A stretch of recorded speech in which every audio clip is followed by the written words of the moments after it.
El cardenal Víctor Manuel Fernández dio una declaración que, en cuestión de minutos, incendió titulares, dividió opiniones y desató uno de los debates más explosivos dentro de la Iglesia moderna. Una frase. Solo una. Y el mundo ya hablaba de crisis, de ruptura, de un choque directo con las palabras de San Pablo y San Pedro. Los teléfonos no dejaban de sonar, los estudios de televisión interrumpieron sus programas y en redes sociales aparecía la misma pregunta una y otra vez. ¿Qué quiso decir realmente el cardenal Fernández? Así comenzó la tormenta. Una tormenta que ahora estás a punto de conocer desde dentro, con detalles, tensiones, silencios incómodos y el pulso acelerado de una noticia que todavía arde. Si esta historia te atrapa desde ya y quieres más contenido como este, suscríbete ahora mismo, activa la campanita y déjame tus comentarios con tu opinión. ¿Crees que fue un malentendido o una declaración que cambiará la historia? Tu participación ayuda a que esta investigación siga creciendo. El cardenal Víctor Manuel Fernández apareció con su acostumbrada serenidad, saludando sin apuro, con esa mezcla de teólogo y pastor que lo caracteriza. Pero esa mañana, algo parecía distinto. Sus asesores caminaban con más prisa de lo normal, intercambiando miradas que no lograban ocultar cierta tensión interna. Tras las formalidades iniciales, un periodista levantó la mano con la seguridad de quien sabe que está a punto de provocar un terremoto. Su voz atravesó el salón con una claridad cortante, como si hubiera estado afinada para ese instante. Eminencia, en sus recientes declaraciones sobre la hermenéutica bíblica, está usted desmintiendo a San Pablo y a San Pedro. El silencio que siguió fue casi doloroso. Nadie respiró. Las cámaras parecían acercarse por instinto, como si supieran que estaban presenciando un momento que sería reproducido, recortado y analizado en todas las plataformas durante semanas. Fernández inclinó apenas la cabeza, como quien mide el peso exacto de cada palabra antes de abrir la boca. Pero esa pausa, ese pequeño segundo de duda humana, fue suficiente para que la tormenta comenzara. Antes de que respondiera, los flashes explotaron, las manos se levantaron simultáneamente y los murmullos subieron como una ola chocando contra una muralla. Para muchos en la sala, la pregunta no era una consulta académica, era un ataque directo, una acusación disfrazada de duda, un intento de arrinconarlo en un terreno donde cualquier respuesta podía ser interpretada de 1000 formas distintas. Finalmente habló, con una voz firme pero contenida. Intentó explicar que sus palabras no cuestionaban a los apóstoles, sino la rigidez con la que algunos interpretaban sus cartas fuera de su contexto histórico. Pero ya era tarde. Los periodistas no buscaban matices, buscaban titulares. Y ese breve instante de pausa se transformó, casi mágicamente, en la frase más repetida del día. El cardenal guarda silencio ante la pregunta clave. Aunque no fuera cierto. Aunque él hubiera respondido. Las narrativas ya estaban en movimiento. Fuera de la sala de prensa, los teléfonos comenzaron a vibrar sin descanso. Los redactores exigían encabezados urgentes, los productores pedían imágenes, los columnistas preparaban sus primeros análisis, algunos celebrando la valentía doctrinal del cardenal y otros denunciando una peligrosa reinterpretación de la tradición apostólica. En cuestión de minutos, los portales más grandes publicaban versiones simplificadas, dramáticas y, en ciertos casos, totalmente descontextualizadas del episodio. La pregunta ya no era si el cardenal había explicado su postura. La pregunta era si el cardenal había cruzado una línea. En los pasillos del Vaticano, el efecto fue inmediato. Algunos religiosos caminaban más apresurados, tratando de entender exactamente qué había ocurrido. Otros murmuraban entre ellos, lanzando hipótesis, especulaciones y advertencias. La sensación general era de incertidumbre. Incluso quienes apoyaban al cardenal reconocían que esta vez la situación era distinta. La tormenta no venía de adentro, sino de afuera, amplificada por un ecosistema mediático que devoraba cualquier detalle que pudiera generar tensión. Mientras tanto, Fernández regresaba a su despacho acompañado por dos colaboradores que intentaban resumirle la avalancha de reacciones que estaban apareciendo en tiempo real. Él escuchaba en silencio, con la mirada fija en el suelo, como si intentara procesar no lo que había dicho, sino lo que la gente creía que había dicho. Esa era la verdadera batalla, la interpretación pública. No la teológica, no la histórica, la inmediata, la viral. Y así, casi sin darse cuenta, el cardenal se convirtió en el protagonista involuntario de una narrativa global que apenas estaba comenzando. Porque si algo era seguro, era esto: lo ocurrido esa mañana no sería una simple anécdota. Era el detonante de un conflicto que no solo desataría debates doctrinales, sino que revelaría tensiones profundas dentro y fuera del Vaticano. La pregunta ya estaba circulando por el mundo, y ahora nadie podía detenerla. Los titulares aparecían con una fuerza casi cinematográfica: crisis en la Iglesia, cardenal cuestiona a los apóstoles, ruptura teológica inminente, el Vaticano en alerta por declaraciones inesperadas. Incluso algunos medios que jamás cubrían temas religiosos se unieron al torbellino, transformando una reflexión académica en un escándalo global. Las redes sociales hicieron el resto. Fragmentos del vídeo, recortados y editados sin piedad, se viralizaron tanto entre creyentes como entre críticos. Algunos celebraban la supuesta modernidad de Fernández, otros se indignaban con la misma intensidad. Pero lo cierto era que muy pocos habían escuchado la frase completa, y aún menos la entendieron. Mientras la tormenta mediática crecía, dentro de Roma los pasillos se volvieron un campo de guerra silenciosa. Residentes del Vaticano caminaban con discreción, tratando de leer en el rostro de los demás qué postura tomaban ante el escándalo. No hacían falta palabras, bastaba el tono de un saludo, la forma en que se cerraba una puerta, el intercambio rápido de una mirada. Todo tenía un significado. Cada gesto sugería que algo profundo se estaba moviendo debajo de la superficie. La sola posibilidad de que un cardenal estuviera siendo acusado de contradecir a San Pablo y San Pedro era un problema que nadie quería subestimar. Algunos cardenales más conservadores vieron la situación como un punto de quiebre. Temían que la prensa, manipulando la narrativa, colocara a Fernández en un lugar que él jamás había buscado, el de enemigo de la tradición. Ellos sabían lo rápido que podía distorsionarse un matiz, y también conocían el costo político de un malentendido a esa escala. Pero en lugar de defenderlo públicamente, decidieron esperar, observar, medir el impacto, porque en la curia, cada palabra tiene consecuencias, y cada silencio, aún más. En contraste, ciertos teólogos progresistas lo veían como una oportunidad para abrir discusiones. Si te gusta este tipo de vídeos, recuerda dar tu apoyo al canal y suscríbete, es gratuito. Cardenal Fernández. Los periodistas acreditados en el Vaticano empezaron a recibir un mensaje idéntico desde un remitente anónimo. No tenía firma. No tenía advertencias. Solo contenía un archivo adjunto con un nombre tan frío como inquietante: correspondencia-interna SIP. Al principio, nadie quiso abrirlo. Podía ser una broma, un virus, una maniobra para confundir. Pero la curiosidad, ese combustible eterno del periodismo, terminó ganando. Y cuando los primeros corresponsales revisaron el contenido, entendieron que aquel archivo no era una amenaza informática, sino una bomba informativa. Dentro había una serie de correos internos del dicasterio, conversaciones privadas entre teólogos, asesores y colaboradores cercanos del cardenal Fernández, donde se discutían temas sensibles sobre hermenéutica, reinterpretaciones, tensiones históricas entre textos apostólicos y su vigencia en debates contemporáneos. No había nada ilegal, ni herético, ni alarmante. Eran discusiones comunes en cualquier organismo académico. Pero sacados de contexto, desconectados del tono, del propósito y de la intención original, esos correos se convirtieron en material inflamable. Bastó que un periodista subiera una captura a redes sociales para que el contenido comenzara a circular sin control, acompañado de titulares alarmistas. Filtraciones revelan plan interno para reinterpretar a los apóstoles, la agenda oculta del cardenal, cambio doctrinal inminente. En menos de una hora, las filtraciones llegaron a manos de figuras influyentes dentro de la Iglesia. Algunos sacerdotes las compartieron en grupos privados, agregando comentarios cargados de sospecha. Otros respondían intentando aclarar, pero sus mensajes se perdían en la avalancha de interpretaciones malintencionadas. Las capturas de pantalla tomaron vida propia. La narrativa ya no estaba en manos del Vaticano. Había escapado. Y ahora pertenecía al caos digital.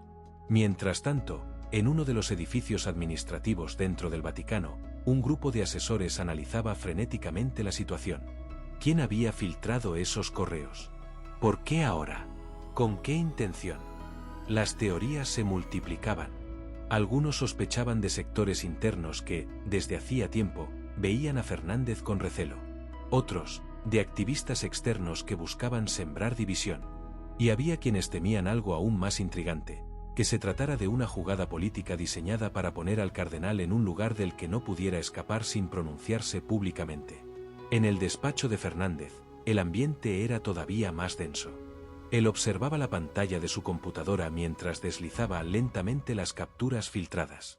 Allí estaban sus palabras, fragmentadas, privadas, sacadas de su entorno natural y convertidas en armas. Se veía a sí mismo discutiendo temas hermenéuticos que llevaban años debatiéndose en el ámbito académico, ahora presentados ante el mundo como si fueran parte de una conspiración secreta. Era un golpe duro. No por el contenido en sí, sino por la traición implícita. Alguien, en algún punto de la cadena, había decidido lanzarlo todo al fuego. Sus colaboradores intentaban mantener la calma. Uno de ellos, con tono bajo pero firme, le dijo: «Eminencia, esto no prueba nada en contra suya. No hay contenido polémico. Solo malinterpretaciones». Pero el cardenal sabía que la opinión pública no funciona con matices. El mundo moderno no espera explicaciones. Solo reacciona. Mientras el cardenal meditaba en silencio, fuera de su despacho las líneas telefónicas colapsaban. Productores de televisión querían entrevistas. Columnistas exigían declaraciones oficiales. Presentadores pedían que alguien del entorno respondiera de inmediato. Y al mismo tiempo, dentro de la iglesia, comenzaron a circular mensajes desde diócesis preocupadas, preguntando si la filtración cambiaba el rumbo doctrinal o si debían preparar comunicados preventivos. El caos estaba servido. El golpe definitivo llegó cuando un canal internacional aseguró, sin pruebas, que las filtraciones demostraban fricciones internas en el Vaticano sobre el liderazgo teológico del cardenal Fernández. Ese titular, repetido por cientos de páginas, convirtió una colección de correos inofensivos en el símbolo perfecto de división. No importaba si era cierto. Importaba que fuera creíble. Y lo era. Esa noche, mientras Roma intentaba dormir bajo el peso de los rumores, Fernández permaneció despierto, repasando una y otra vez los nombres de las personas que alguna vez habían tenido acceso a esos correos. No buscaba culpables por venganza. Los buscaba para entender. Porque algo estaba claro: esto no había sido un descuido accidental. Había sido un movimiento estratégico.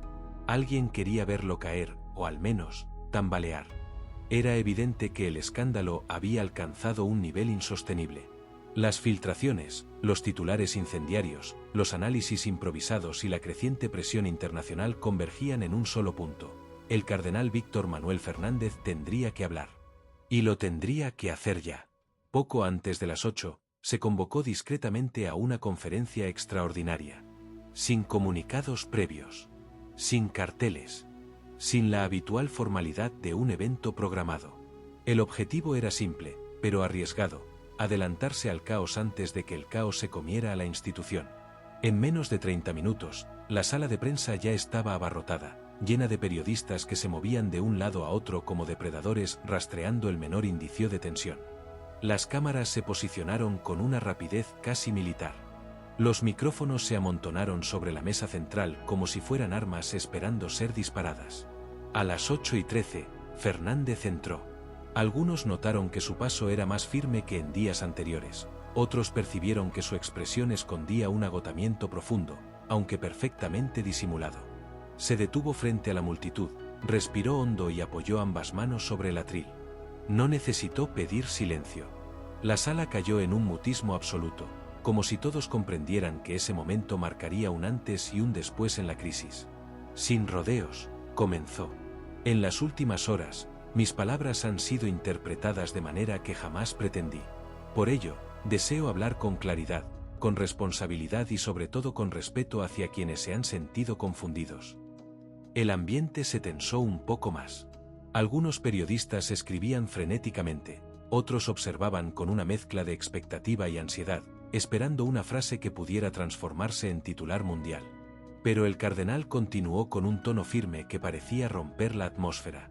Quiero dejar absolutamente claro que nunca he desmentido ni cuestionado la autoridad, la enseñanza o la figura de San Pablo y San Pedro.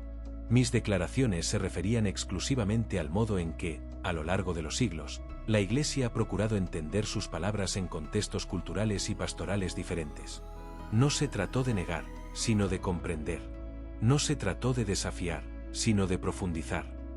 Un murmullo recorrió la sala, breve pero revelador. Algunos comunicadores bajaron la mirada como si esa explicación trastocara sus expectativas de escándalo inmediato. Otros, en cambio, comenzaron a preparar nuevas preguntas para tensar aún más el ambiente. Sin embargo, Fernández no dejó espacio para interrupciones. Dale al like para activar la campana y suscríbete al canal. El cardenal Fernández regresaba a su despacho, acompañado por un pequeño grupo de asesores que intentaban protegerlo del caos exterior. La maquinaria mediática ya trabajaba a doble velocidad. Los canales de noticias configuraban especiales de última hora, los comentaristas preparaban mesas de discusión para analizar las palabras del cardenal, los portales titulaban con frases dramáticas como si fueran capítulos de una novela política.